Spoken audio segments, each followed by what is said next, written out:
Hay momentos en la historia de la medicina en que un caso clínico detiene a toda una comunidad científica en seco. No porque sea violento. No porque sea dramático. Sino porque desafía algo que dábamos por sentado, la certeza de estar vivos. Jules Cotard era un neurólogo francés del siglo XIX.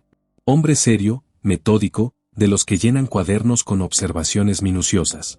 En 1880 presentó ante la Sociedad Médico-Psicológica de París el caso de una mujer a quien llamó Mademoiselle X. Ella afirmaba, con una calma escalofriante, que no tenía cerebro, que no tenía nervios, que no tenía entrañas, que ya no necesitaba comer, porque estaba muerta. No metaphoricamente. Muerta de verdad. Cotard llamó a esto délire de négation, el delirio de negación. Hoy lo conocemos como síndrome de Cotard, y aunque suena a invención literaria, es real. Está documentado. Y se ha registrado en decenas de pacientes alrededor del mundo. En 2013, el Journal of Neurology, Neurosurgery y Psychiatry publicó el caso de un hombre escocés de mediana edad, conocido en la literatura médica simplemente como WI. Después de sufrir un traumatismo craneal severo en un accidente de motocicleta, WI comenzó a insistir con algo que ponía los pelos de punta a su familia: él estaba muerto. No en sentido simbólico. No deprimido. Muerto. Le pedía a su madre que lo llevara a Sudáfrica porque allí, decía, el clima caliente era más apropiado para los cadáveres. Los escaneos cerebrales de WI revelaron algo extraordinario. Las regiones del cerebro asociadas con la autoconciencia y el procesamiento emocional de información corporal mostraban una actividad metabólica dramáticamente reducida.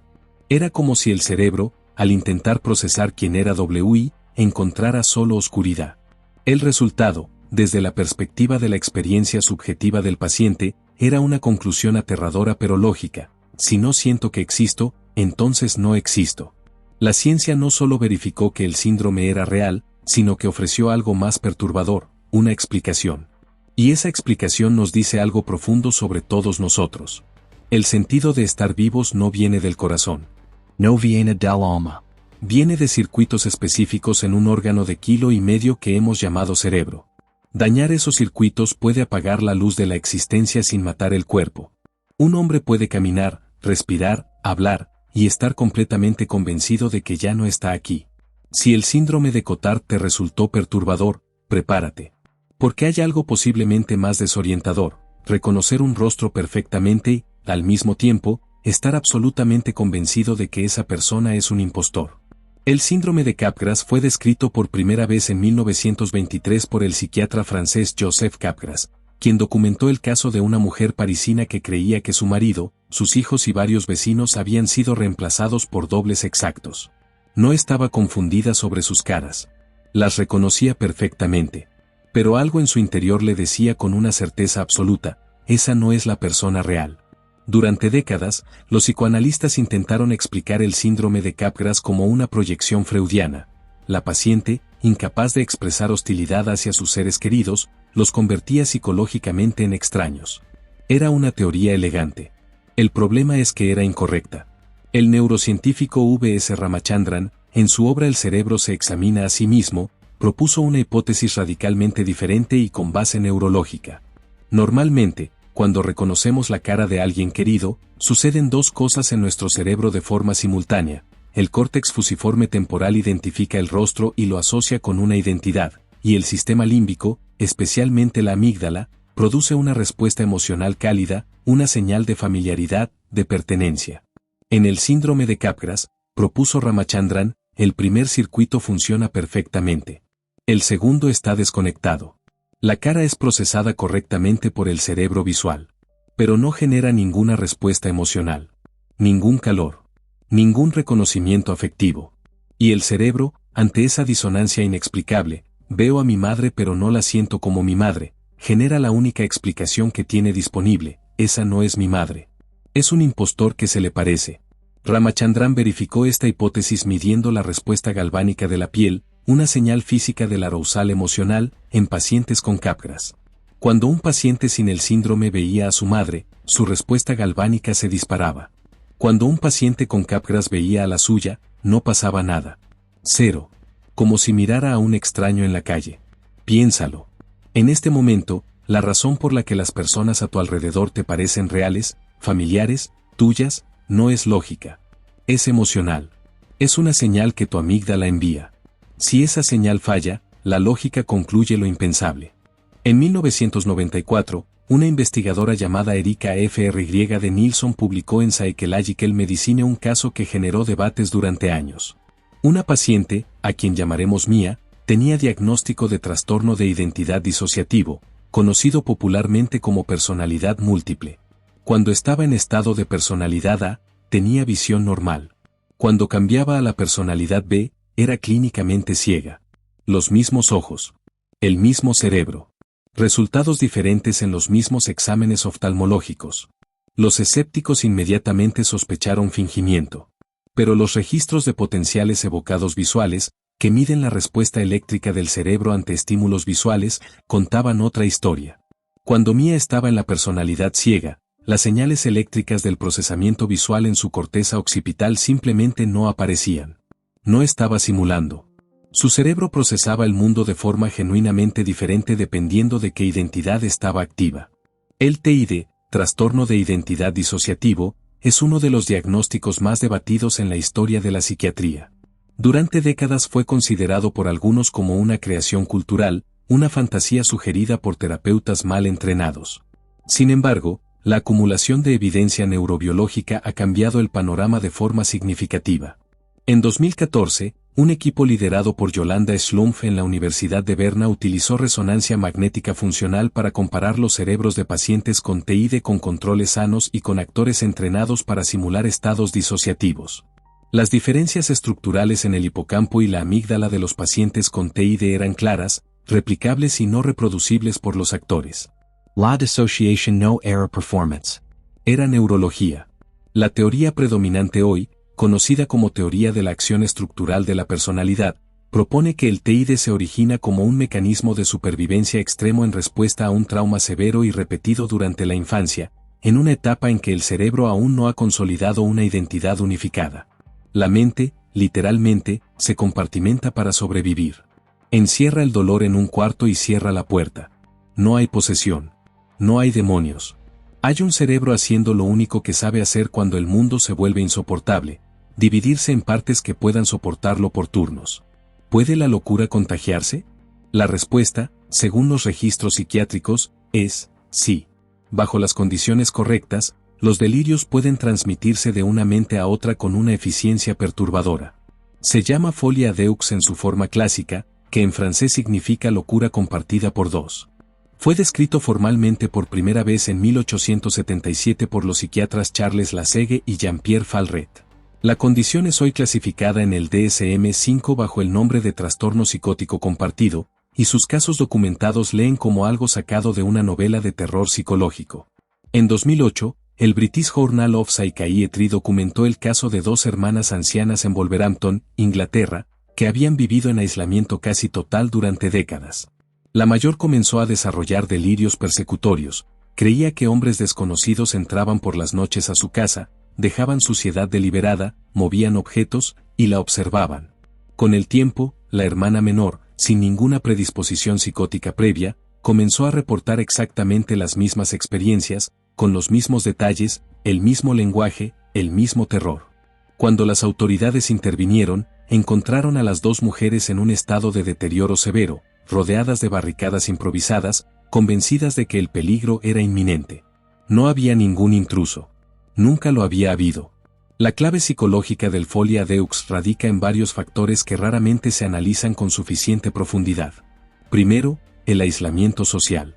Cuando dos personas viven en un mundo compartido y reducido, sin acceso a perspectivas externas que contrarresten o cuestionen sus creencias, el delirante se convierte en la única fuente de realidad para el otro. Segundo, la dependencia emocional. El receptor del delirio, que en los estudios suele ser el miembro más sumiso de la díada, aprende que aceptar la narrativa del inductor es la forma de mantener el vínculo. Rechazar el delirio significa perder la relación. Aceptarlo significa conservarla. Y tercero, el factor más inquietante. Los seres humanos somos extraordinariamente maleables en cuanto a la definición de realidad cuando esa definición viene de alguien en quien confiamos profundamente. Tu cerebro no verifica la realidad en un vacío. La verifica en relación con otros. Cambia el grupo de referencia, cambia la realidad. Imagina despertar una mañana y descubrir que tu mano izquierda no te obedece. No porque esté paralizada, sino porque parece tener voluntad propia. Se mueve. Agarra Jitos. A veces te agarra a ti. Y tú no lo estás haciendo. El síndrome de la mano ajena, conocido en inglés como Alien Hand Syndrome, es una de las condiciones neurológicas más cinematográficas de la historia de la medicina, y también una de las más reales y mejor documentadas. Fue descrito en la literatura médica formal desde 1908, pero fue el trabajo de los neurocientíficos Roger Sperry y Michael Gazzaniga en los años 60 y 70 el que comenzó a iluminar su mecanismo. Sperry y Gazzaniga trabajaron con pacientes a quienes se les había seccionado el cuerpo calloso, la estructura que conecta los dos hemisferios cerebrales, como tratamiento para la epilepsia severa. Lo que descubrieron en estos pacientes con cerebro dividido fue asombroso. Los dos hemisferios, privados de comunicación directa, comenzaban a actuar como dos agentes separados con motivaciones distintas. En uno de los casos más citados, un paciente intentaba abrochar su camisa con la mano derecha mientras su mano izquierda la desabrochaba simultáneamente. En otro, la mano izquierda del paciente intentó en varias ocasiones estrangular a su propia esposa mientras dormía, y el paciente tenía que sujetarla con la mano derecha para detenerla. Estos no son relatos apócrifos. Están documentados en publicaciones médicas revisadas por pares. Lo que el síndrome de la mano ajena nos revela es algo que resulta filosóficamente perturbador: el sentido de agencia, la sensación de que tú eres quien controla tus propias acciones, es un fenómeno construido activamente por el cerebro. No es un dato objetivo. Es una narrativa que el cerebro elabora en tiempo real para integrar múltiples sistemas de control motor bajo una identidad unificada. Cuando esa narrativa falla, la mano actúa. Y tú eres el espectador. Gazzaniga formuló a partir de estos estudios su teoría del intérprete, la hipótesis de que el hemisferio izquierdo construye constantemente relatos post-hoc que explican el comportamiento generado por el cerebro como si hubiera sido una decisión consciente. En otras palabras, quizás no decidimos tanto como creemos. Quizás simplemente somos muy buenos inventando razones para lo que ya hicimos. Existe una condición neurológica que durante mucho tiempo fue considerada imposible, una contradicción en términos. Se llama visión ciega, o blind sight en inglés, y describe a pacientes que son clínicamente ciegos en partes de su campo visual pero que, sin embargo, pueden responder correctamente a estímulos en esas mismas zonas ciegas cuando se les fuerza a adivinar. El caso fundacional fue el de un paciente conocido como DB, estudiado por el neurocientífico Larry Weisskranz en Oxford durante la década de los 70. DB había sufrido la extirpación quirúrgica de una parte de su corteza visual primaria para tratar una malformación vascular. Tenía un escotoma, una zona de ceguera documentada en la mitad izquierda de su campo visual. No veía nada ahí. O eso creía. Weisskranz realizó una serie de experimentos que sacudieron el campo de la neurociencia. Cuando se presentaba un objeto en la zona ciega de DB y se le pedía que señalara hacia él, DB señalaba en la dirección correcta con una precisión significativamente superior al azar. Cuando se le preguntaba cómo lo hacía, DB respondía con genuina perplejidad: no lo sabía. No veía nada. Estaba adivinando. Pero adivinaba bien. Lo que la visión ciega reveló es que la corteza visual primaria, V1, no es el único sistema que procesa información visual en el cerebro humano. Existe una vía subcortical más antigua evolutivamente, que pasa por el colículo superior y llega al córtex parietal y estrastrial, que puede guiar el comportamiento de forma precisa sin generar ninguna experiencia consciente de visión. El cerebro de DB veía. DB no lo sabía. Esto tiene implicaciones que van mucho más allá de la neurología clínica. Sugiere que hay una enorme cantidad de procesamiento cognitivo que ocurre completamente debajo del umbral de la conciencia, que informa nuestras decisiones, acciones y percepciones sin que tengamos acceso a él. Actuas. Reaccionas. Eleges. Y una parte significativa de ese proceso ocurre en lugares que la narración de tu yo consciente nunca visita. Una mujer llega a urgencias psiquiátricas en un estado de pánico extremo. Lleva semanas sin dormir más de 2 horas seguidas. Tiene pesadillas recurrentes tan vívidas que al despertar necesita varios minutos para saber dónde está. Se sobresalta ante sonidos ordinarios como el cierre de una puerta. Evita ciertos lugares de la ciudad con una determinación que le ha costado su trabajo y sus amistades. Cuando se le pregunta qué le pasó, dice que no lo sabe. No recuerda ningún trauma. Y posiblemente está diciendo la verdad. El trastorno de estrés postraumático sin memoria consciente del trauma es uno de los fenómenos más documentados y más incomprendidos de la psiquiatría contemporánea. Durante décadas prevaleció la idea de que el TEP requería un recuerdo explícito del evento traumático. La víctima debía poder describir lo que le pasó para que el diagnóstico tuviera sentido. Hoy sabemos que esto era incorrecto. El neurocientífico Joseph Ledoux y su investigación sobre el miedo condicionado demostraron que el cerebro tiene dos sistemas de memoria fundamentalmente separados para el procesamiento de experiencias traumáticas. El hippocampo gestiona la memoria declarativa, explícita, narrativa. Es el que te permite contar qué te pasó, cuándo, dónde, con quién. La amígdala, en cambio, gestiona la memoria emocional e implícita. Registra el miedo asociado a estímulos específicos sin necesidad de codificar ninguna narrativa. En situaciones de estrés extremo, especialmente en la infancia, el hipocampo puede fallar en consolidar el recuerdo explícito. El cortisol en dosis masivas daña los receptores hipocampales. El resultado es que el evento no queda grabado como historia. Queda grabado como sensación, como reacción, como pánico ante un olor, ante un tono de voz, ante un tipo de luz. El cuerpo recuerda lo que la mente no puede. Bessel van der Kolk, en su obra El cuerpo lleva la cuenta, documentó cientos de casos de esta naturaleza. Pacientes con síntomas clásicos de TEP que no podían identificar ningún evento traumático consciente, pero que mostraban patrones de activación neurológica idénticos a los de víctimas con recuerdos explícitos de trauma.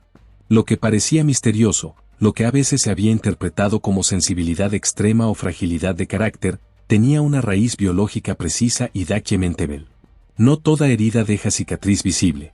Algunas quedan grabadas en el sistema nervioso en un idioma que la mente consciente no fue equipada para leer. En 2004, el Journal of Neurology publicó el caso de una mujer de 64 años, conocida en los registros como SM046, una de las pacientes más estudiadas en la historia de la neurociencia. A lo largo de su vida, SM046 había sobrevivido a múltiples situaciones de peligro extremo, incluyendo asaltos físicos, sin mostrar aparentemente ningún miedo. Se acercaba a serpientes con curiosidad. Miraba películas de terror con indiferencia. Toleraba situaciones de amenaza directa que provocaban terror paroxístico en cualquier persona a su lado. La razón, SM046 padecía la enfermedad de Urbach-Wiete, una condición genética extraordinariamente rara que había calcificado y destruido completamente su amígdala bilateral. Sin amígdala, no había miedo. Ninguno. En ninguna circunstancia. Parecería una ventaja. Pero los investigadores Justin Feinstein y Ralph Adolphs demostraron que la ausencia de miedo tiene un costo devastador. SM046 era incapaz de detectar señales sociales de amenaza. No podía leer el miedo en los rostros ajenos. No podía evaluar el riesgo de situaciones desconocidas.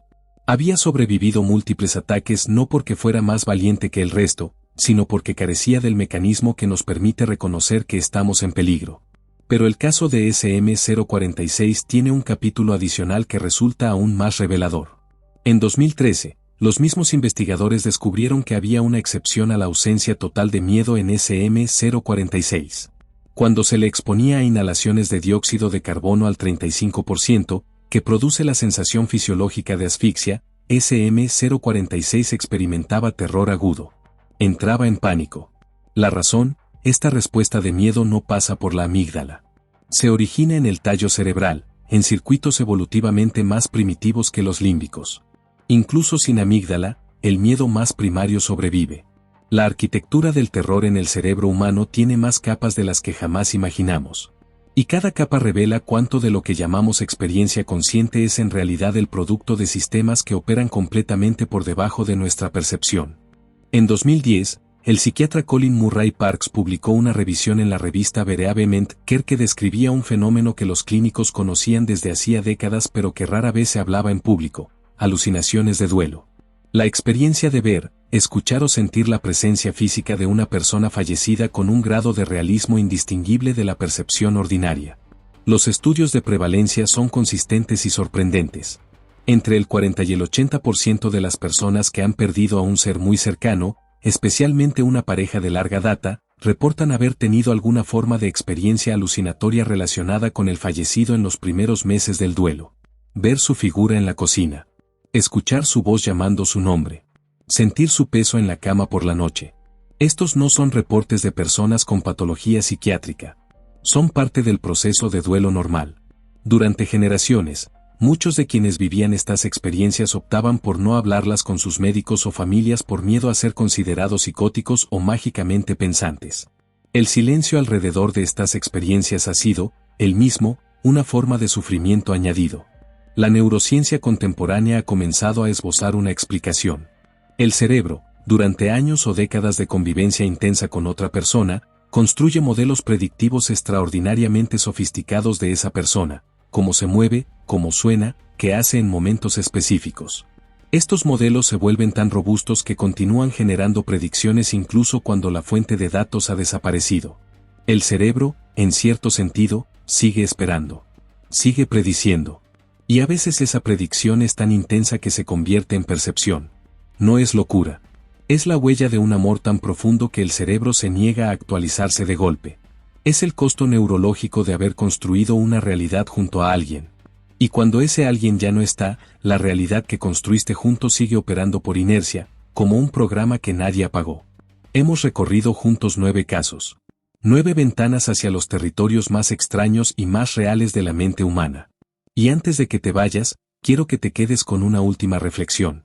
Cada uno de estos síndromes, el hombre que creía estar muerto, la mujer que no reconocía a su madre, las hermanas que compartieron una misma paranoia, el paciente cuya mano actuaba sola, el hombre que veía sin saberlo, la mujer que recordaba sin recordar, el paciente sin miedo, y todos los que lloraban a alguien que seguía presente en sus circuitos neuronales. Cada uno de ellos nos dice exactamente lo mismo.